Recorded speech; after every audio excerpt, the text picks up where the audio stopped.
Crimes इन Hindi channel पर आपका स्वागत है। सब्सक्राइब करें और दूसरी कहानियां चेक करें। एक अमीर बिजनेसमैन की बेटी और एक साधारण परिवार का बेटा, बात सिर्फ इतनी ही होती तो भी शायद ये कहानी अपनी मंजिल तक पहुंच जाती। लेकिन बात कुछ और भी थी।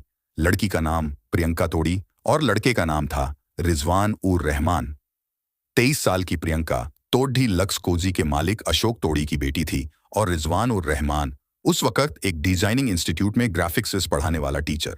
बात कोलकाता की है। साल था 2007। इंस्टीट्यूट में पढ़ाने के दौरान रिजवान की मुलाकात प्रियंका तोड़ी से हुई। साथ में पढ़ते पढ़ाते दोनों एक दूसरे के करीब आते चले गए।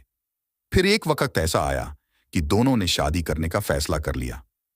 रिजवान के परिवार को तो इस शादी से कोई ऐतराज नहीं था, लेकिन दोनों को यह डर था कि तोड़ी परिवार इसके लिए बिल्कुल तैयार नहीं होगा।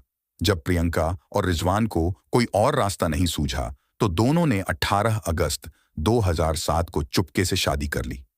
लेकिन इसके बाद भी प्रियंका अपने पिता के घर पर ही रह रही थी। 31 अगस्त को प्रियंका अपने पिता की कोठी छोड़कर रिजवान के मामूली से घर में रहने के लिए आ गई और अपने पिता अशोक तोड़ी को फोन पर शादी की सूचना दे दी। दोनों ने शादी तो कर ली थी, लेकिन आगे का रास्ता आसान बिल्कुल भी नहीं था।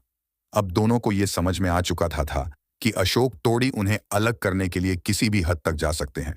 रिजवान और उनके परिवार को धमकियां मिलने लगीं। रिजवान उर रहमान और प्रियंका ने कोलकाता पुलिस को एक पत्र लिखा, जिसमें उन्होंने पुलिस को सारी हकीकत बताई और अपनी सुरक्षा की मांग की। उन्हें नहीं मालूम था कि जिस पुलिस से उन्होंने मदद के लिए गुहार लगाई थी, वही पुलिस उन दोनों को एक दूसरे से अलग करने के लिए हाथ धोकर उनके पीछे पड़ जाएगी।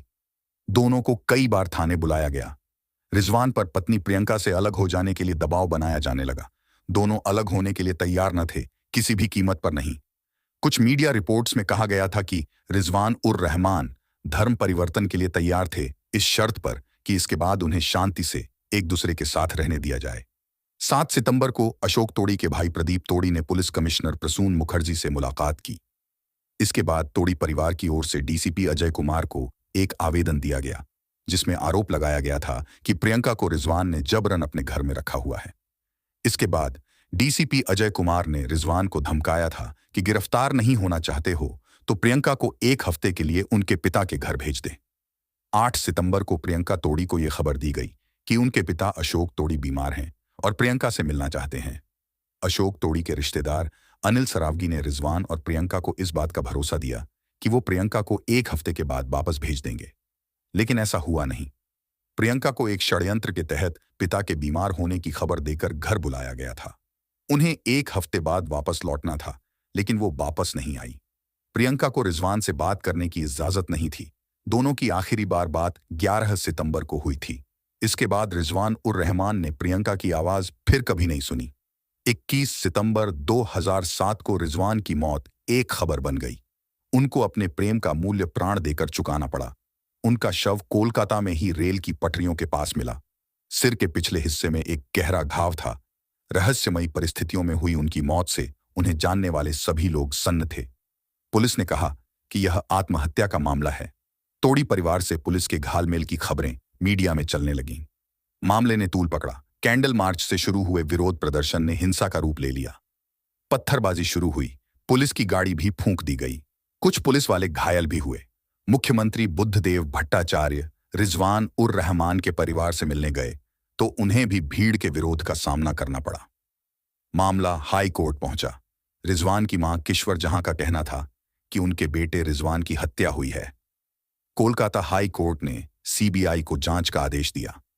मुख्यमंत्री ने पुलिस आयुक्त प्रसून मुखर्जी के साथ 4 और बड़े अधिकारियों के तबादले कर दिए और ये भी कहा कि अगर सीबीआई जांच में पुलिस अधिकारी दोषी पाए गए तो उनके खिलाफ सख्त कार्यवाही की जाएगी। साल 2008 में सीबीआई जांच के बाद इस नतीजे पर पहुंची कि रिजवान उर रहमान ने आत्महत्या की थी। पुलिस के कुछ आला अधिकारियों और तोड़ी परिवार द्वारा उन्हें आत्महत्या करने के लिए उकसाया गया था। रिजवान के एक पारिवारिक मित्र सईद मोहिउद्दीन उर्फ पप्पू को भी 31 अक्टूबर 2008 को गिरफ्तार किया गया था। अशोक तोड़ी, भाई प्रदीप और रिश्तेदार अनिल को दिसंबर 2008 में पुलिस ने गिरफ्तार किया और जनवरी 2009 में उन्हें जमानत भी मिल गई। मई 2010 में कोलकाता हाई कोर्ट ने सीबीआई को इस मामले में हत्या का केस दर्ज कर 4 महीने में जांच रिपोर्ट सौंपने का आदेश दिया। अशोक तोड़ी और सीबीआई दोनों ने कोलकाता उच्च न्यायालय के आदेश को चुनौती देते हुए सर्वोच्च न्यायालय का रुख किया। सुप्रीम कोर्ट ने रिजवान उर रहमान की मौत के मामले की नए सिरे से जांच करवाने से इनकार कर दिया। सुप्रीम कोर्ट ने कहा है कि इसकी जरूरत नहीं है। इसके बाद मामले में आरोपियों के खिलाफ हत्या की बजाय खुदकुशी के लिए उकसाने और आपराधिक साजिश रचने के आरोपों के तहत सुनवाई शुरू हुई। वर्तमान में प्रियंका अपने पिता की कंपनी लक्स इंडस्ट्रीज में पिता का हाथ बटा रही है और कभी कभार अवार्ड प्रोग्राम्स में नजर आ जाती हैं। रिजवान के बड़े भाई रूकवान उर रहमान को टीएमसी से टिकट मिला और वो विधायक बन गए। वीडियो को लाइक, शेयर और सब्सक्राइब करें। थैंक्स।